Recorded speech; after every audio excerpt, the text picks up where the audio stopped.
Hey, you guys, today's guest, Steven Waldner. It's a good bro of mine. He is currently serving a life sentence for Drug-related murder. some drug-related murder. Anyways, brother, you are honestly you are one of the chillest dudes, one of the sweetest dudes I've ever met, bro. It seems like you've mastered your emotions.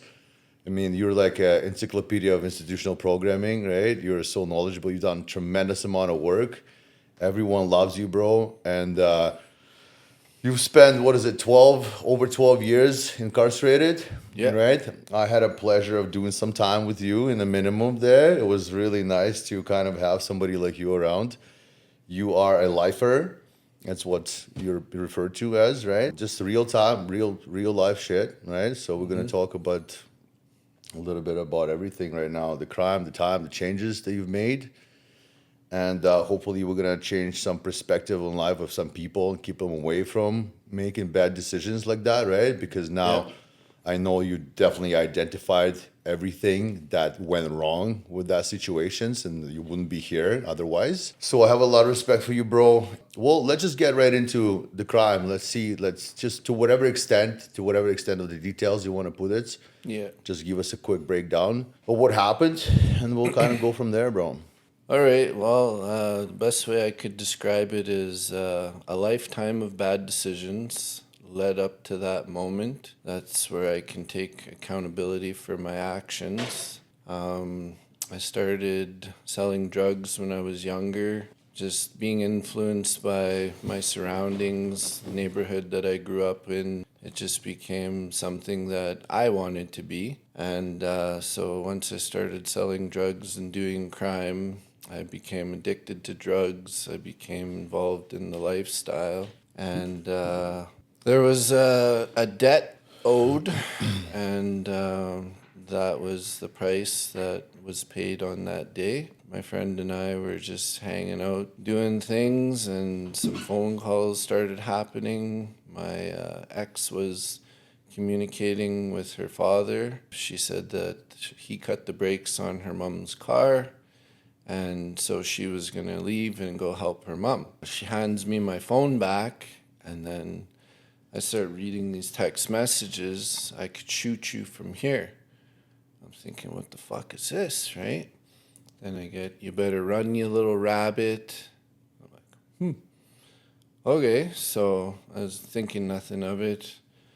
Drinking, doing drugs, hanging out, waiting for some phone calls to go meet some people. And all of a sudden the vehicle pulls up. And my buddy looks out the window and he's like, you expecting anybody? And I was like, I don't know, whatever, right? So he said who it was, and I was like, okay, whatever, right? So he comes in and he's holding a 40 ounce of tequila and welding a sawed-off shotgun. Oh, wow. Yeah, Fuck, so man. So things escalated real quick. real quick, yeah.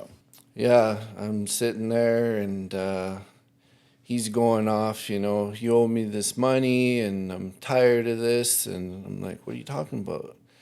And he's like, I've been giving her this for you for how long? And at that time I had my own supplier. So I'm just like, I don't know what's going on here with this. And so he loads the gun and all of a sudden, so my buddy's like, yo, what's going on here, right? He says, well, I was coming here just to kill Steven, but now you're here too. So now things escalated, right? So there's two of us being held at gunpoint. I was told I was going to die. So it's like, well, holy fuck, right? Mm-hmm. So I'm on my phone, right? Texting, and he says, doesn't matter if you called the cops, whatever. He's like, I will kill you both and I'm going to kill myself. So he was ready to, the guy had nothing to fucking lose, basically. Yeah. The fact that he rolled in there with a sawed off and a fucking bottle of, Yeah. that's just next level shit. Okay, bro, yeah. My buddy got up and goes to grab a drink of water, and buddy's like, what are you doing? What are you doing? Sit down. And buddy's like, just calm down, we'll figure this out. And so he walked by him, and then Alec stabbed him in the stomach with the shotgun. My buddy swung at him, knocked him out, and then he fell to the floor, and we started kicking and stomping on him. that fear turned to anger and rage. And things escalated really quick.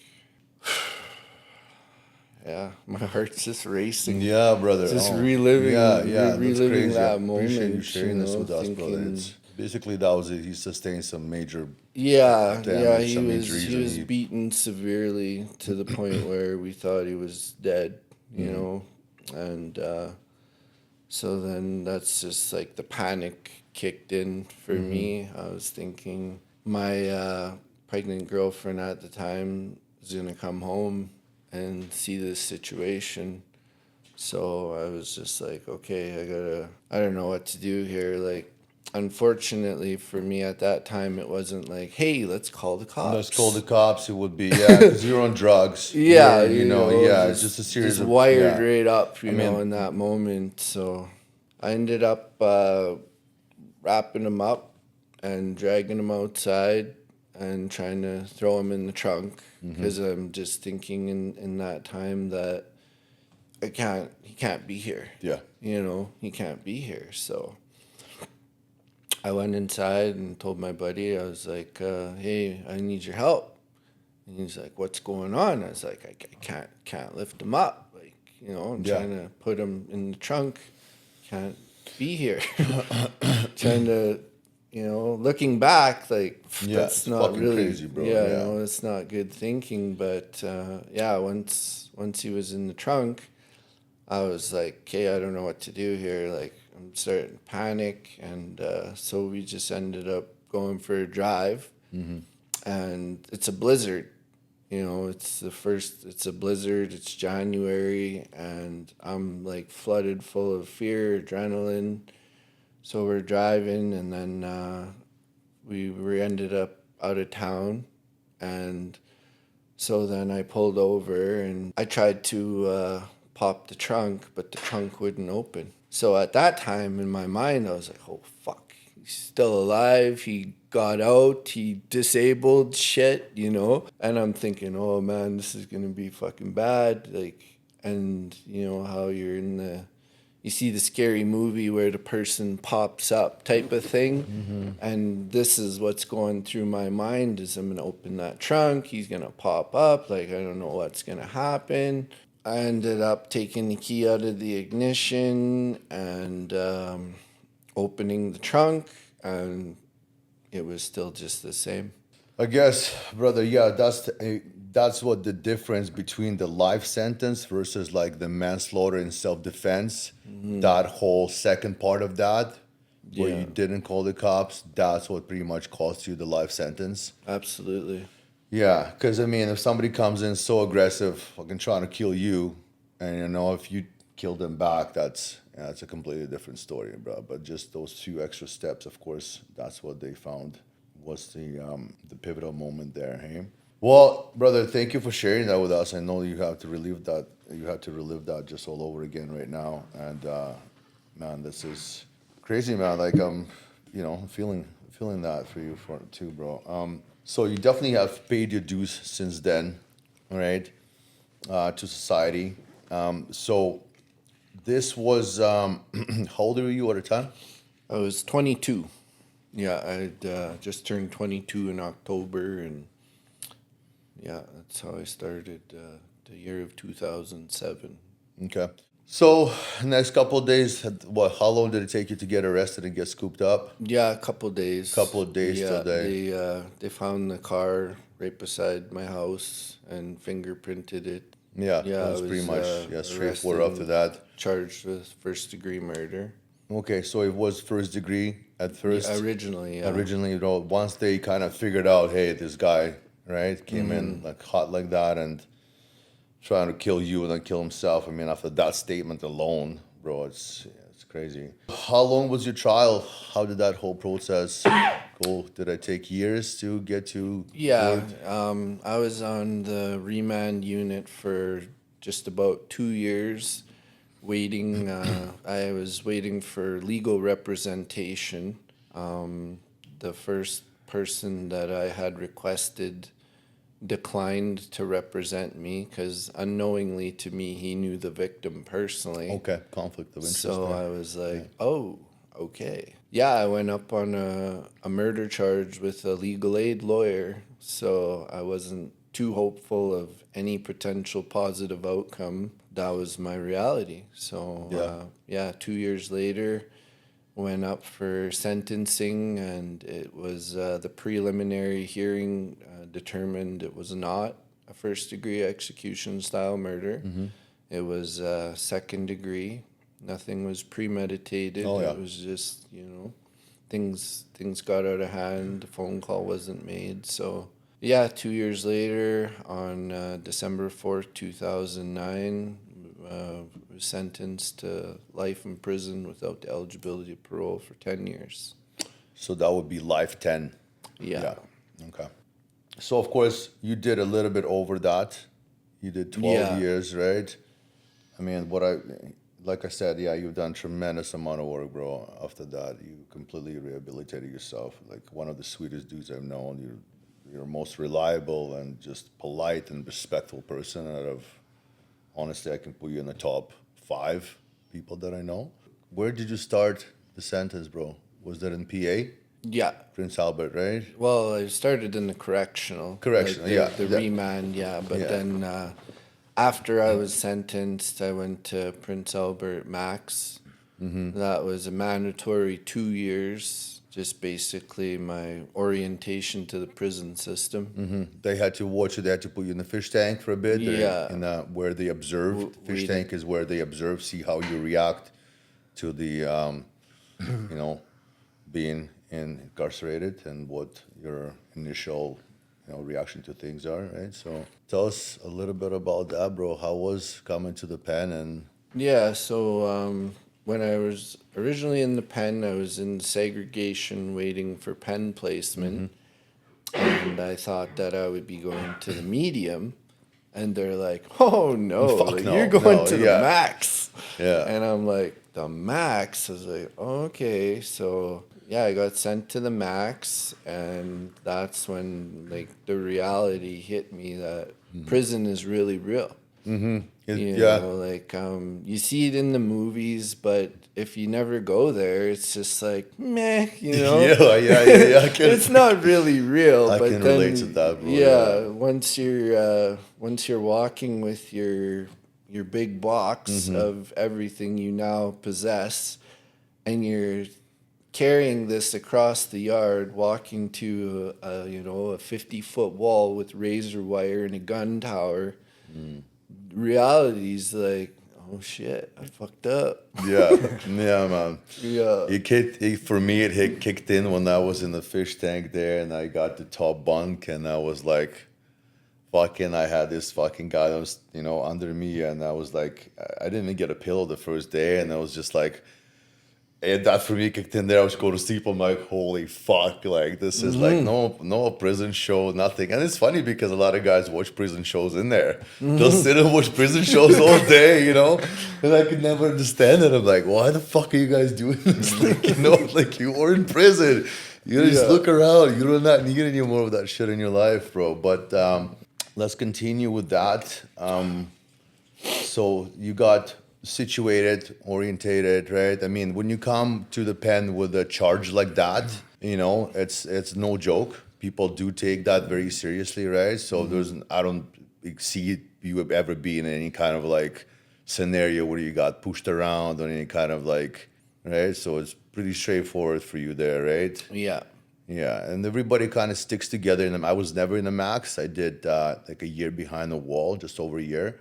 Yeah. Behind the wall in the medium, right? But a max, I guess it's a different story, right? You're allowed about an hour a day. You're out of your cell. Yes. At sometimes it was 23.5 hour lockdown because they were moving different inmates in between yards or just not having enough staff. Yeah. So they're just like, no, just keep them locked up. Yeah. Yeah. Even in the medium, we'd do like 3-4 days. Sometimes it'd be a week.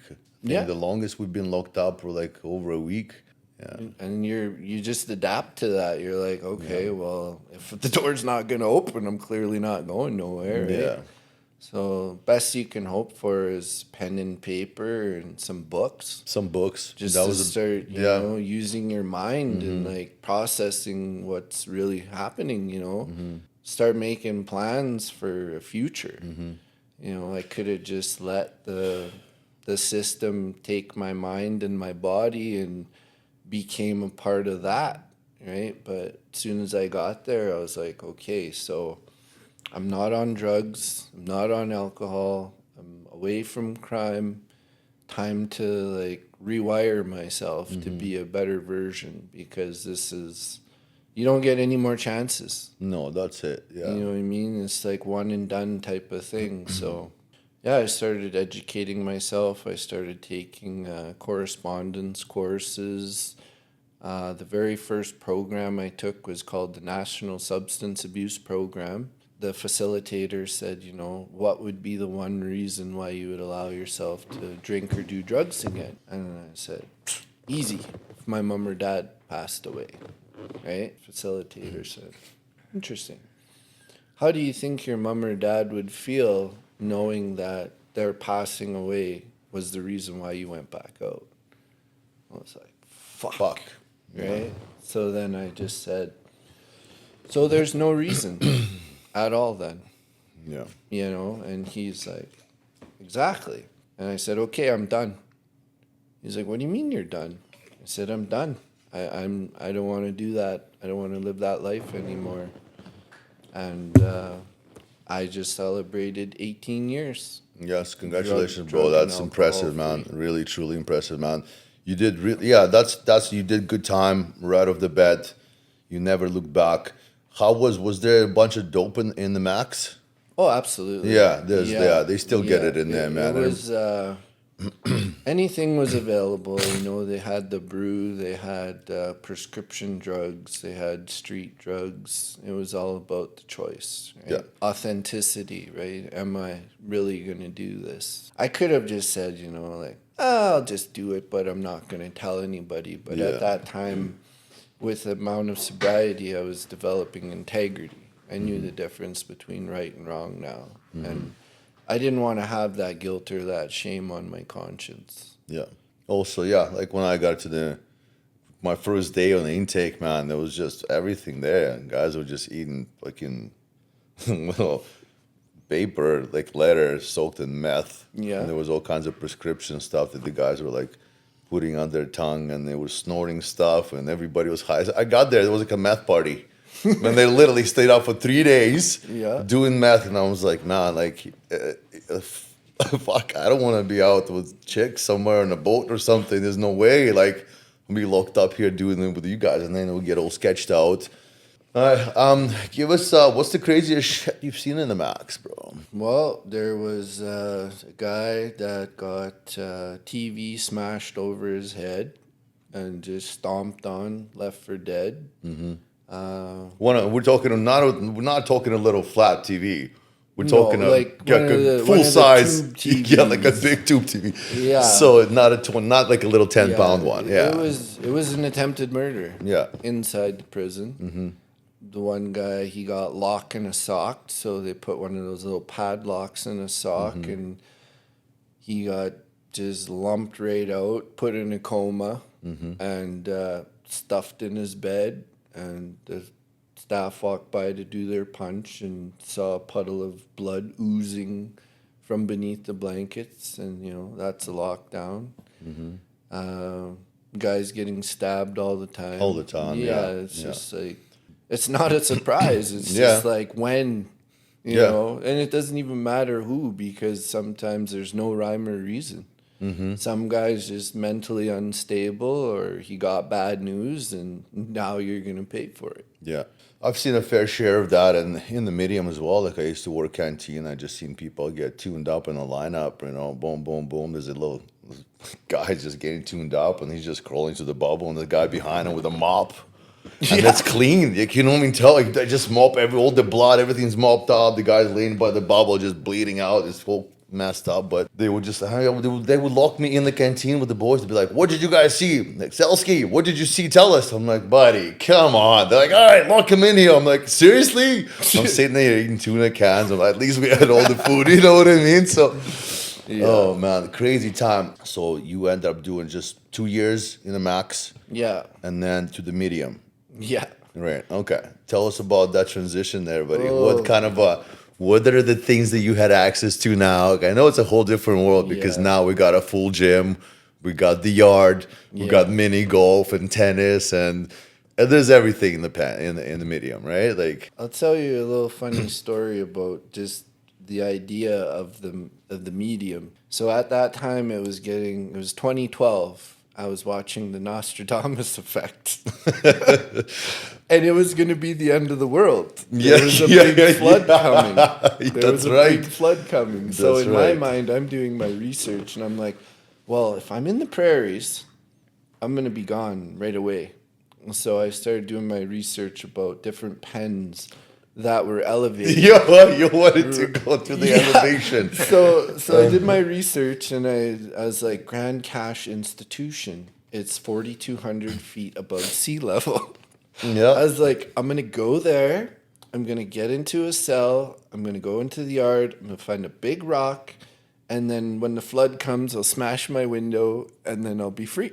Yeah. That was my thought process. So, yeah, when I left the Max, I got onto the Con Air bus, handcuffed, shackled, belly chained, and it was a long bus ride. And I'm not even kidding. They're like, "There's no shitting on the bus." And I'm like, "Oh my God, what am I going to do?" You know what I mean? Like, I'm fucking locked in a cell in a bus. And the boss actually had a cell. There any windows or anything? Well, there was, but it's just like everything's covered, everything's metal, steel, and like I'm thinking, how am I gonna?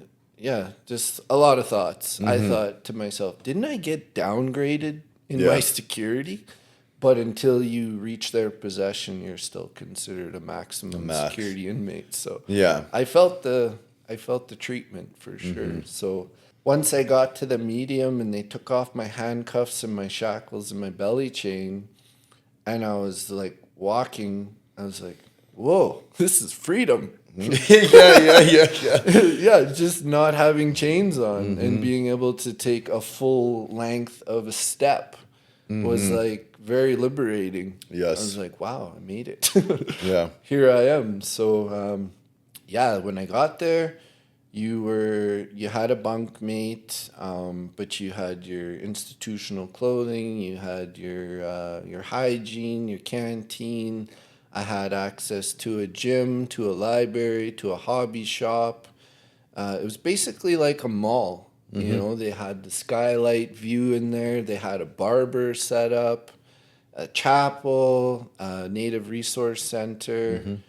And all I required for movement was a pink piece of paper that permitted me to have movement. And I was like, wow, this is like a college campus. Yeah, amazing. You know, right? like just like my mind was blown. And then my outside yard went from 107 steps around the bullpen. 107 steps. to, Funny like- that you know that. Oh, I do. Yeah. I do. Yeah. And then it was like over 700 steps around this yard in the mountains. And I renamed Grand Cache. I said Grand Cache Rocky Mountain Plateau Resort. Yeah.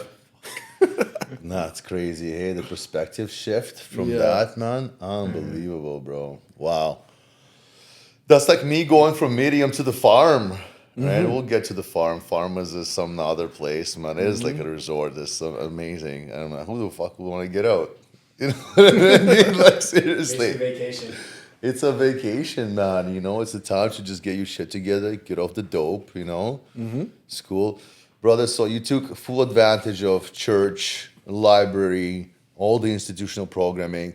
What are you've done some mandatory programming, of course. What was some, I assume it was anger management, so substance abuse, right? Then it was anger management. What are some other programs that you was required to take? And what are some that you've taken on your own? So the basics were the narcotics, the violence prevention, anger management. The ones I took on my own were parenting behind bars, understanding your emotions type of things, trauma informed programming, just to have a better understanding of the different forms of trauma, because majority of the time substance abuse stems from trauma. So yeah, there was so many opportunities. They took I did the fall. Yeah, with this chainsaw. Yeah, The chainsaw chainsaw probably like course. full arrest, a bunch of like oil field Yeah, tickets as well. I didn't take those, Okay. no. But yeah, it was just like I know they had some pretty food good. safe Okay, yeah, they programming. had some really good courses in that. So Grand Cache, you did like a whole tour basically. You went around from Grand Cache to somewhere else after that. Yeah. How long were you? So I was in Grand Cache for 3 years, 7 months. At that time, I had reached my 7 year mark, which enabled me to have day parole and UTAs. So UTAs are unescorted. Day parole is basically you're out again. So I was thinking to myself, okay, well, how do I make this happen? So you have to have your ETAs before you can get your UTAs. So yeah, so escorted temporary Yeah. uh, Escorted, temporary absence. Absence, that's right. Unescorted, and then Yeah. work release, and then day parole. That's right. So where I was at, they wanted me to do more time. They said, you got 7 years in, you've been here for this long, but we need to see more progress. And I'm like, okay, well, I took all your programs, I graduated those, I took additional programming. So now it's like I've exhausted all of those resources.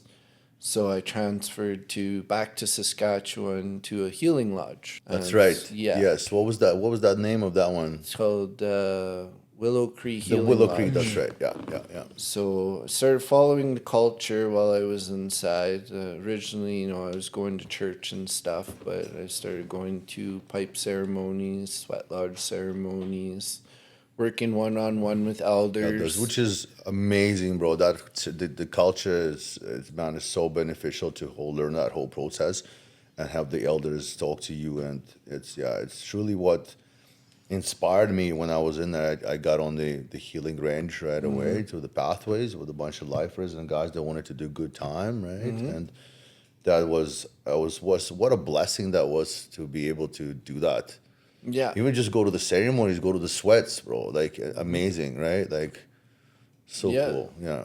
For Okay, sure. go ahead, bro. So once I got to the healing lodge, that's when I really experienced what freedom was, because I got out of the van with handcuffs and shackles into a van, front seat with no handcuffs or shackles, and we went to Tim Hortons, and I said to the staff, I need to use the washroom.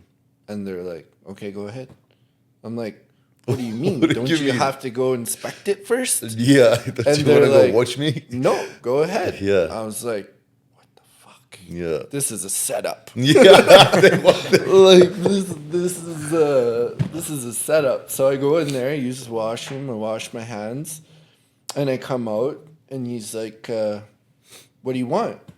I'm like, what do you mean? He's like, well, order something. So I'm standing there, and there's about 10 people in line, and I'm just staring at this menu, and it's changing. And I'm trying to make a choice, but the picture keeps changing. And I'm like, well, this has to stop.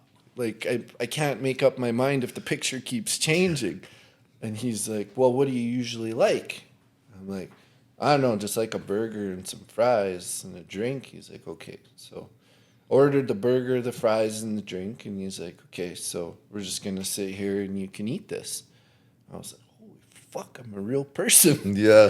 I'm going to sit down in a restaurant without handcuffs or shackles and eat a meal in real life. I was like, wow. So then we got back in the vehicle. We drove there. Yeah, I got assigned to a room. I lived in a 8-bedroom bungalow with 8 other guys. We had 2 bathrooms, laundry, and we had Barbecue our outside. own food. Yeah, We you could can go to cook the our own store. meals. Yeah, you get certain amount of money a week that you go to the store. There's a store Yeah, on site. right on the You land. go and you do Yeah, the shopping. So, did you ever go to the farm outside the wall, or you just went straight to the healing healing lodge? Okay, lodge. so it's Yeah. yeah. So basically, the farm is usually outside the penitentiary. That's like the same setup. They have these 8-bedroom bungalow houses Yeah. with a living room in the middle, TVs, everything there for the guys, and barbecue outside. The same setup, I assume, right? They're basically very, very similar. So, how long were you there for that lodge and that Willow Creek? 40 months. Okay, it's three Yeah. years. So from there, I took their programming. The teacher had went through my transcripts and he's like, "Do you want to graduate?" And I was like, "Yeah." He's like, "Well, you need 2 more credits." And I was like, "Okay." So I did my education, got my GED, and then we had a graduation ceremony. There was me, one other guy, and a 78-year-old man. They just And graduated. we're in our little graduation Yeah. gowns with our little caps, and I'm like, doesn't matter, as you could be as young or as old, that's still something, right? It's That's an something, yeah. accomplishment. So I became the school tutor. I had a job in the SIS department, canteen. I Which was is a high security job, which is yeah. position of trust. Position of trust, it's called, yeah. Yeah, I was the yard gardener. I was in the woodworking. One of the guys that was there, he taught me how to make crosses. So whenever someone would pass away in the community, they would come to the healing lodge. They would like a wooden cross made for their loved one, and we would actually go and dig the graves. Get right down in there and dig a 6 foot by 4 foot grave. Wow, they didn't even use a backhoe or nothing. No. They're just by Yeah. yeah. Small And community. like all times of the year too, sometimes it was winter time and we'd have to start a fire on the ground and melt the permafrost and dig from one side to another. 'Cause the Yeah, ground and then was start frozen. another fire, dig more. Yeah. That's So crazy. in that 40 months that I was there, I was able to get my education, take all the programmings, participate in numerous ceremonies, work with numerous elders. A friend of mine and we started the NA program inside. Yes. Yeah. They were just basically focusing on alcohol. And we were like, well, what about the drugs? Yeah. It was, and they're like, wow, we're not really worried about that type of thing. So my buddy got a starter kit brought in and we started the meeting. And, at first, guys were a little bit hesitant. I would buy snacks from canteen, make coffee, and we'd hang out. And our little group went from 2 of us to 12 to 16 at times. Yes. And it was good to see that because these guys would say, you know what, thank you. I need this. And so we're like, yeah, man, it's for everybody. So Yeah. it was nice to be able Yeah. to be a part of startup projects as well. I took part in the Habitat for Humanity program. I got 1,500 hours towards my journeyman if I wanted in construction. That's Yeah, substantial amount of hours, man. Yeah. And we're talking the ceremonies, bro. Like, I have seen you fast for 3 days. I have seen you dance at the sun dances. And like something that I have never done myself. I'm scared, man. I'm scared to fast for 3 days. I do like a 24-hour, maybe like a 12-hour fast, 2 back to back. I'll eat and do it again. And still, I gotta work my way up there, but I'll do it eventually. But that was very impressive too, bro. Like, that you gave it your all. Yeah. And after that, you spent 40 months there, and then you came to Edmonton. yeah, Okay, to the minimum here on top of Grierson Hill. yeah. Stan Daniels, the Healing Stan Center. And this Daniels is where we Healing met. Lodge, yeah. Yes, and it was just all rainbows and butterflies after that, right? Yeah, fuck yeah. Absolutely. Yeah, man. Yeah. Unicorns. Yeah, I forgot the unicorns. Yeah. So we got Dan here with us too. Another good one of our bros that did a substantial amount of time. 20 years in, we're gonna hopefully get a chance to talk to him down the road sometime here. Yeah. Okay. Well, Stan Daniels, what isn't much of a difference, I guess, between the Willow Creek and Stan Daniel, except now you're in the city. Yes. Right? That in itself was something I was not psychologically prepared for whatsoever. So I went from this healing lodge that was surrounded by chicken wire. The only thing separating me from freedom was chicken wire. There was no gun towers, there was no razor wire, nothing. And I thought to myself, this is a setup. But really, you the choice is yours. If you want to go on the run and screw up all your hard work, then it's there. They give you that rope to hang yourself. So when I got to Stan Daniels, I got out of the vehicle and I walked into this building, and I'm downtown Edmonton looking at, all these buildings, from being out in nature in the bushes to right downtown into the hustle and the bustle. And I was like, whoa, this is fast paced. So I went in there. I got assigned a room, not a prison cell, an actual room. They had, an industrial sized kitchen. They had the gym, the library, computers. I was access to computers, pool table, just mind blowing. I was just like, wow, what is this? I was not prepared for that. And so the yard was a lot smaller, but the only thing separating me from freedom was a yellow line painted on the sidewalk. And I looked at that and I was like, for real? This is what's separating me from freedom now? So...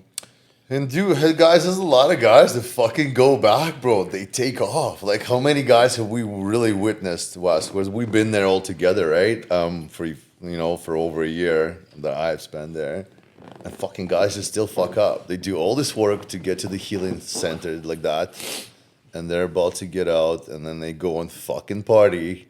Or beat up their girlfriend or something. Or they do stupid shit and they still fuck up, right? Yeah, it's really heartbreaking at times, because you do see the growth and you do see the change, and then the temptation, it really plays a lot on your mind and your emotions. And if you don't actually take these programs for what they are and absorb the knowledge, you're just as likely to become a statistic. Mm-hmm. If you don't take it seriously, then you're just wasting everybody's time. You're going to end up being a recidivist. And that's where I would tell guys, you know what? You might as well go get a life bit. Yeah. And they would just look at me like, what? And I'd be like, well, how long have you been doing, you're in and out. What's it going to take for you to realize that, this enough is enough? And then sadly, some guys, they'll get out, and a week later you hear, oh, they found so-and-so in a back alley with a needle in their arm. Mm-hmm. And you're like, what? Yeah. So unfortunately, some people, the only time they're able to maintain their sobriety is while they're incarcerated. Yeah. And you've been running, you started hosting NA meetings at the church. Mm-hmm. You were a facilitator there. Yeah. Right? You had a partner there too. We had a couple of guys. It was you and somebody else there, right? So, we were out, going for walks and stuff. They would give us the unescorted temporary visits. We would walk through down. That was a big thing. We would dress up and get all excited. We'd go for these church meetings, and I remember some guy had a bad drug problem, and then he was going, oh, you guys all dress so nice. This is not a fashion show. This is real. I'm like, buddy, it is for us. Okay? This is what we get to do here. We get 2 hours of freaking week here, so we get to go out do stuff. I want to look good to the best I can for my 15-minute walk to church. I remember he had a big problem with that, and he was just looked like he was just a bad junkie, but... Well, brother, now you've been out for How many years has it been now that you've been out for the full parole? Almost 3 years. Almost 3 years full parole. Yeah. Yeah, and before that, so you did the work release. You got onto a trade, Yeah, plumbing, got into the right? plumbing. You started from scratch.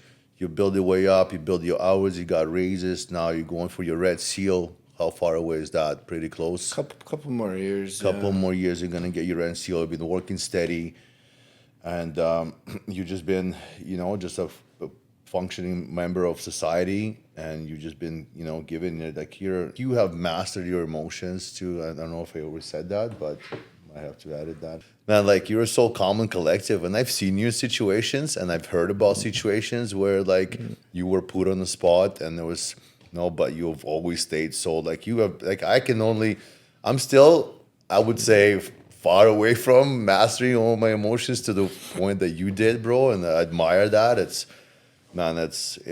tough, but you're like you just said earlier, you're not allowed to have a bad day. No. Yeah, Yeah, it's neuro-linguistic programming. yeah, Right? Like you go from having this mindset of an addict to being institutionalized to being out in society into a world of psychological warfare and emotional terrorism. yes, So, I mean, the odds are not good in our favor at all. And so, mastering your emotions is detrimental to succeeding for me personally. The first thing I had to learn was to stop my thought because my emotions were like a roller coaster in the beginning. And I was a very impulsive person. Yes. So I would react opposed to think of consequences. And based on my circumstances, because of the situation, I cannot afford to not stop and think because I'm living a lifetime of consequences because of that. So when someone's trying to master their emotions, the first thing I tell them is just stop, play the tape to the end, and make it the worst possible scenario because nobody ever just wakes up and says, oh, one day I'm going to be in jail for a murder. That's not what people think. But if you're going to be involved in drugs, alcohol, and crime, that's a very real possibility. yeah. It's too real, Yeah, I mean, there's no other way out of this, man. Like, nobody fucking retires with a mansion and a big bank account, man. Like, I'll tell you that much, right? It just doesn't happen. It's like, what is, how we all thought that would be like the end result. Hey, we're gonna grab a mansion and big bank account. Hey, I'll walk away from everything. But by that time, fuck, there's a dozen people more you dead. There's like a room full of cops that are like after you, right? And you're fucked, right? Yeah, it's not glamorous by any means. What would you say was the most challenging moment of your time incarcerated? Challenging period would be getting denied my UTAs because I was late for a formal count because we were playing baseball and nobody had a watch. 13 of us were charged for being late for count, but because I was serving a life sentence, I was to know better than everybody else. There was no special treatment. Yeah, I was denied my UTAs, which meant that I would be able to go spend the weekend with my family. As a result of that, I went into a massive state of depression, and I didn't realize the period of time until I went to a men's group and someone said, I didn't even know if you were still here. And I said, what do you mean? We live in the same place. They're like, you didn't go for walks, you didn't go to the gym, you didn't, you didn't do nothing. I was like, when was that? He's like, 6 months ago. And I was like, whoa, Yeah. okay, time to Time to fucking snap out of this. That was a big pity party. I had a lot of challenges and obstacles, and I was full of a lot of anger and frustration. And I had that poor me syndrome, and then I was like, okay, let's figure this out. And yeah, what it came down to was just transferring to a different penitentiary with different opportunities. The parole board saw it as, you're just not facing it. You're gonna, but I seen guys that had messed up that were there and they became warehoused. So I was like, well, I've been here 40 months. If I'm not going nowhere by then, like, I need to make change. So that's when I put in to go to Stan Daniels. And once I got there, the warden said, we don't want you here. And I Yeah, was she was like, good like that. I was Yeah. like, what? Yeah, she was good like that. Yeah, Yeah, it's like, we don't and- fucking and- want you here. Get out. Get go. out, get out. And I was like, that is the best thing I've ever heard in 10 years. Marlene. That's right. She was and, great. Yes, yes. she helped me every step of the way. Like, she came out in for my parole board hearing. She advocated for me, and it was just like amazing to have that support. It all just came from that one bad choice of being late for a formal count, something that you would not see as destabilizing in your growth. But yeah, it just poof. Like, my life is not my own.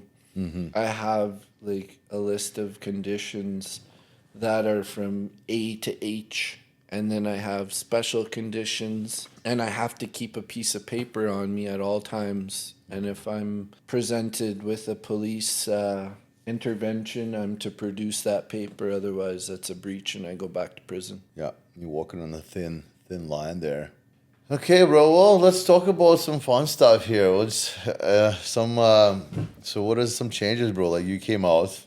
I mean, I'm talking like technology wise right now. It's Yeah, Are you still at so- war with technology a little bit, or what? Because you came, dead and smiling. Dan's got a big smile on him right now too. Oh, bro, that's because there was no smartphones back there, right? You came out to this whole different new world. Yeah, so 2007, I had the world's smallest Samsung cell phone. It was the size of a credit card. It had the capacity for 16 songs, and it had a video camera, and I paid $400 for it. And I was just amazed. And then that year I went to jail, and over 10 years passes by, and I got people telling me that they're gonna make a Facebook for me and they're gonna post things on my wall. And I'm like, what wall are you talking about? Like, what is Facebook? And I'm like, I use a payphone, Like, what are you talking about? And so, yeah, I get out, and as soon as I got my work release, I was allowed to have a cell phone, but I didn't have any money for one of those just yet. So the staff would print out directions for me how to get places. So I bought myself a 10-speed bike from the pawn shop, and I got my little paper of my transportation of where I'm going. And I get to the lights and I tell these people, am I lost? And they're like, what do you mean? Where are you going? And so I show them my paper, and they're like, what do you got, a map? And I'm like, I guess, yeah. Like, and they're like, well, where's your phone? I'm like, well, I don't have one of those yet. They're like, oh, well, they got this Google app, and it'll tell you how to get there. And I'm like, well, I guess, yeah. So once I got a phone, I was just like very overwhelmed. Like, instantly, as soon as I turned this thing on, it was a whole new world for sure. So I downloaded a couple apps and made these profiles, and things just started progressing for me.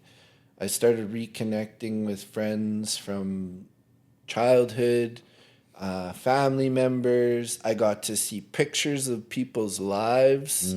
Like, one thing about being inside is, someone writes you a letter and sends you a picture.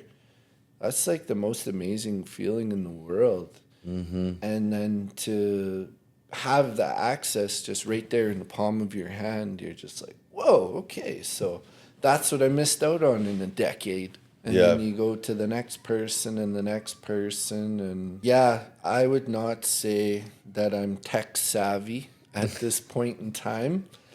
That is like one of my major nemesis is technology and these apps. And like, if there's something I need to, I can master my emotions with people. Yeah, which is like, yeah, listen, I'll give you You know, technology, I'll like- figure it out.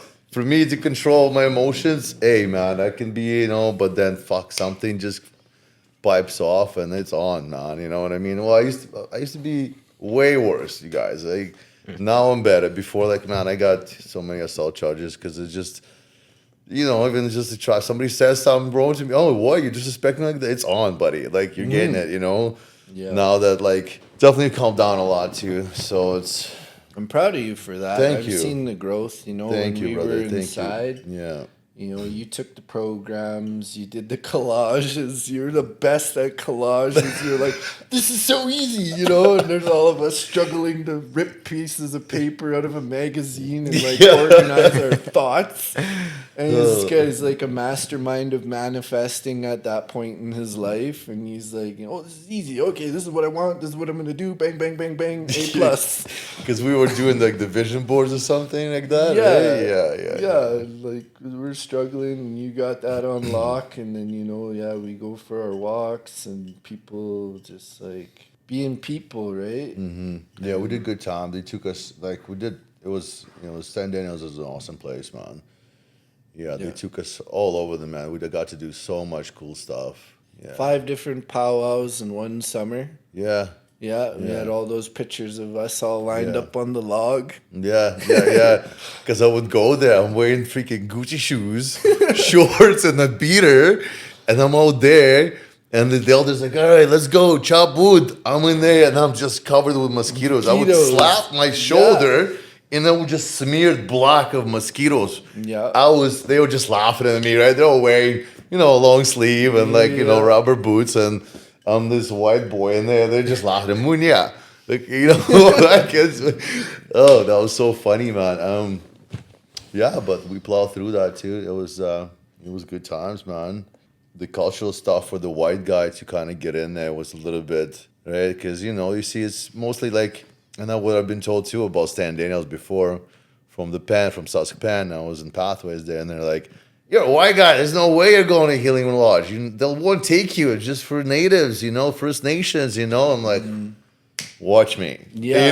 Because I was like, and that's crazy because the elder, Melanie, one of the elders there, she came from Saskpan. She knew me from there, transferred. At first, I would try to talk to the elders. I volunteered for all this stuff. He's like, I'm going to do the dishes. I'm going to chop the wood. Whatever you guys need, I'm there. Cultural stuff. I'm like chopping. I was like, Scapiosa.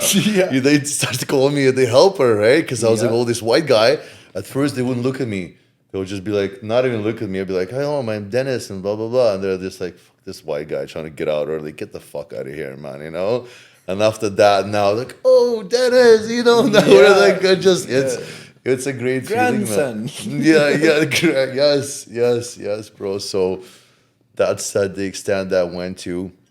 Hey, Dan, you're still, you're the last one there out of all of us is 10 years. Are they still doing meditations there in programming? I don't know. Yeah, because the last one we did together, probably the Warrior, eh? Yeah. Yeah. I haven't been to programs, but I don't think they're doing that anymore. They don't do the meditation in the ceremony room anymore. No, eh?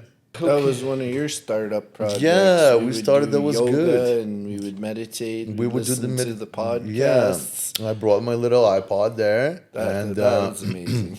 we had some. I'm sitting there, and the program, there was some great facilitators. Staff was great. I mean, there was a couple of times I almost got sent back because we had a little food problem. Yeah. I did not think that we're feeding us properly. We were getting eggs, like 2 times a week. Yeah. And I would see the guys go to work with like 2 little sandwiches and like a little bowl of oatmeal in the morning. Yeah. I was like, you guys, just fuck this. This is like not right. So I go to and one time I go in there and start cooking my own food too in the kitchen. And be like, I called to the office like, Dennis, okay, man, this is done. You can't be doing this anymore. And then we had a group meeting after that, right?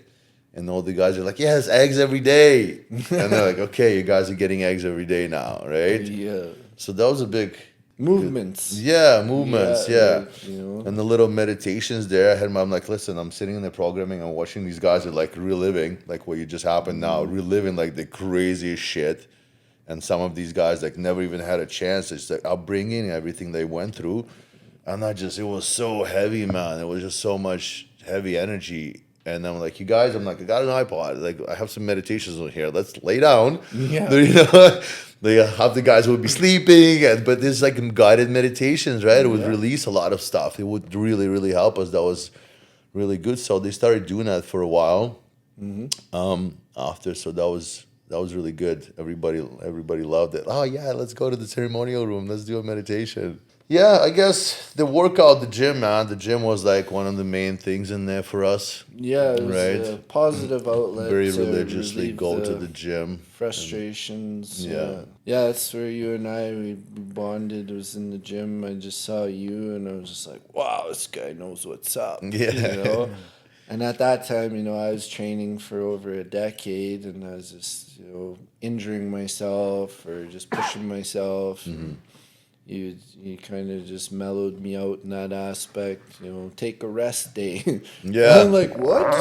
Rest Yeah, day? You're what's like, a rest bro, day? you need to Yeah. grow. Can't Yeah. grow without a rest day. And we would do our stretches and our meditations, workouts, yoga out in the yard.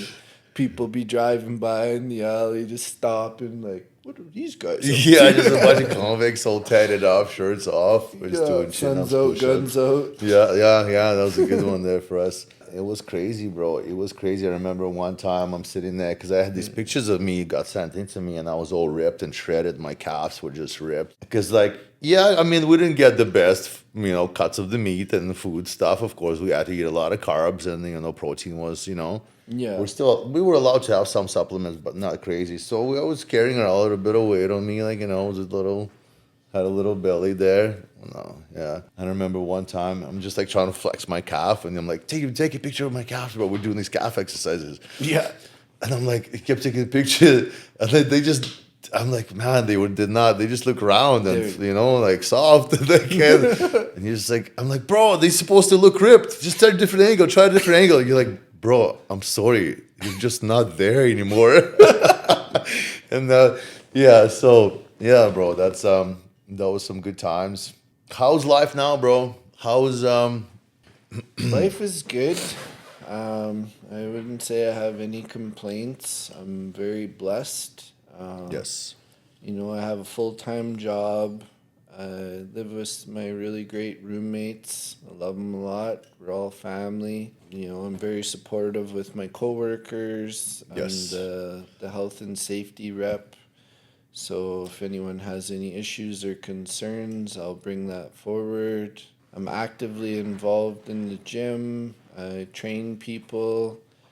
I'm part of a mental wealth stair climb challenge. I'm going to be going to that actually at 1 o'clock. Perfect, today. man. Yeah, because you actually sparked you actually, touched a lot of people, influenced people's lives, even at your work, with the shit that they eat at lunches. Yeah. And they know, okay, you guys can't eat this trash. You got to make your own food.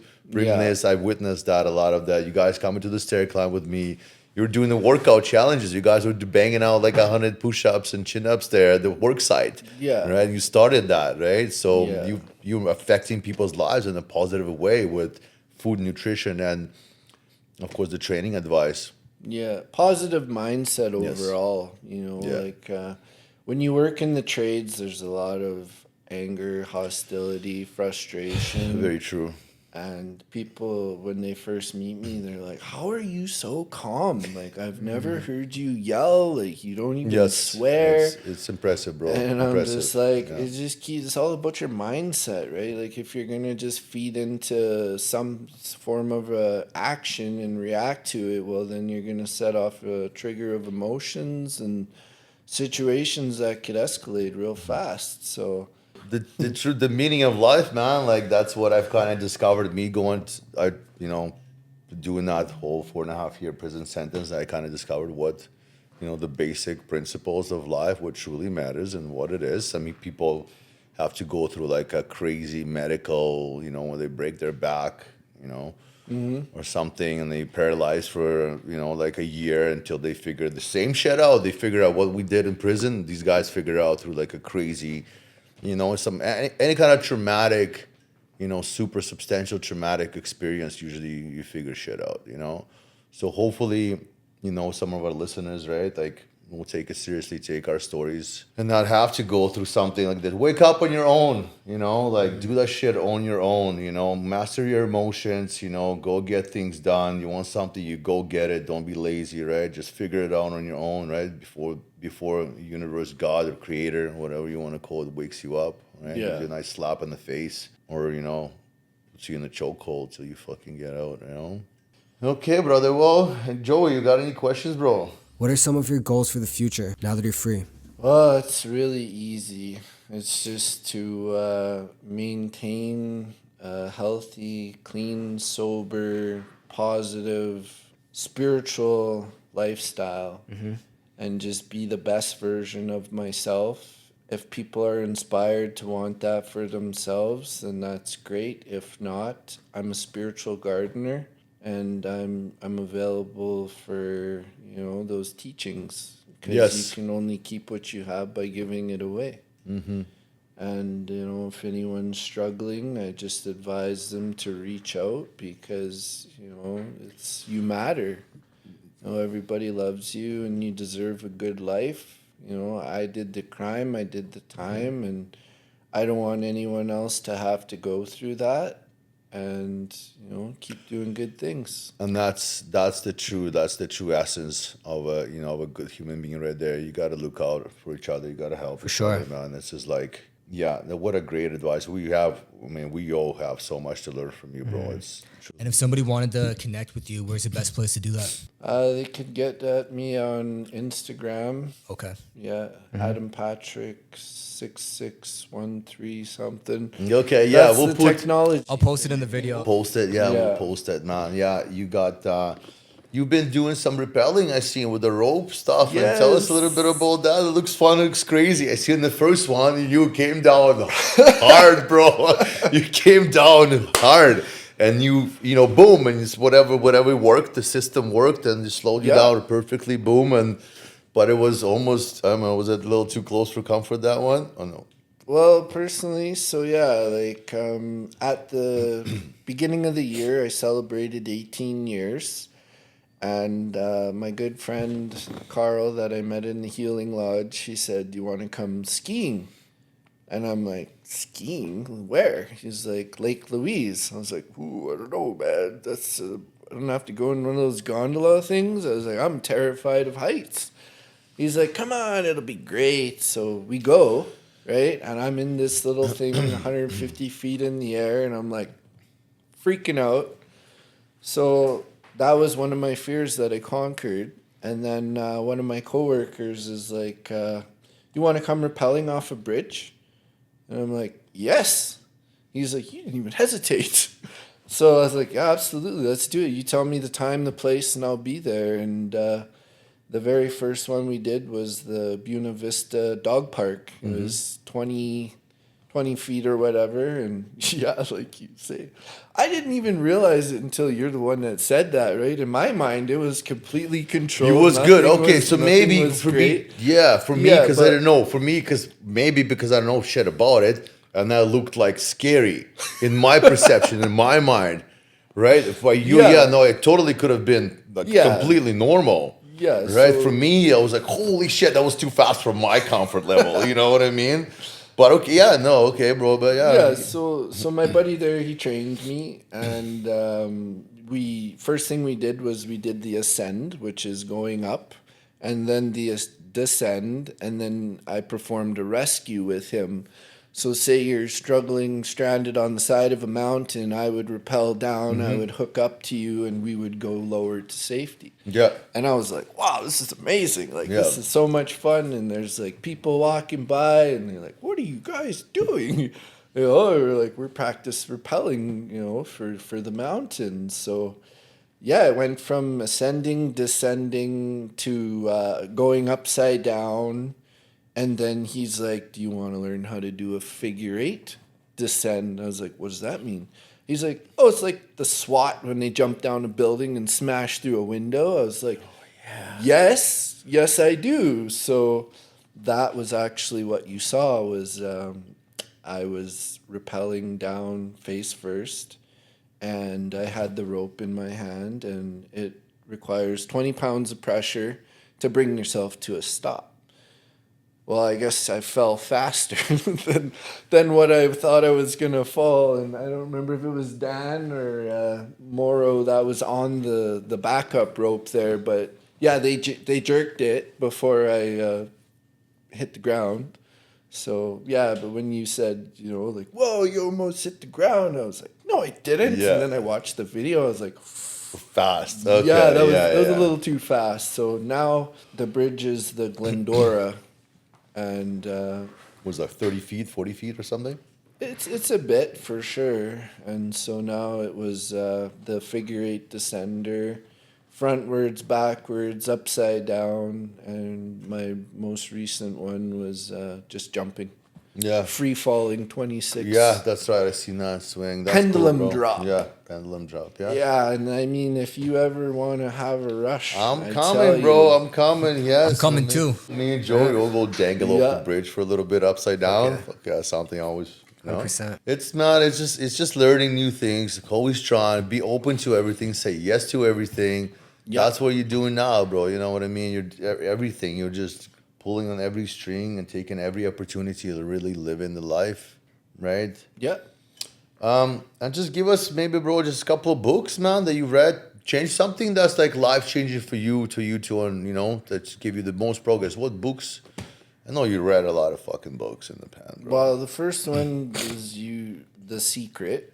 Yeah. Yeah, the law of attraction, like attracts like, just basically the neuro-linguistic programming basic stuff, of, yeah. Bringing things into your life. You gave me that book, Think and Grow Rich, and so that one, about Classic. the desire.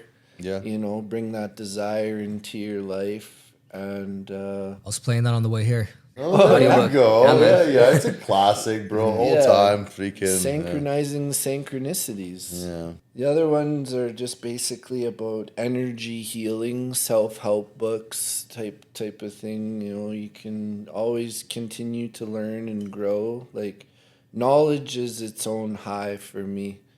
If I'm not learning and growing, then what am I doing? Mm-hmm. So Exactly, bro. That's gold right there.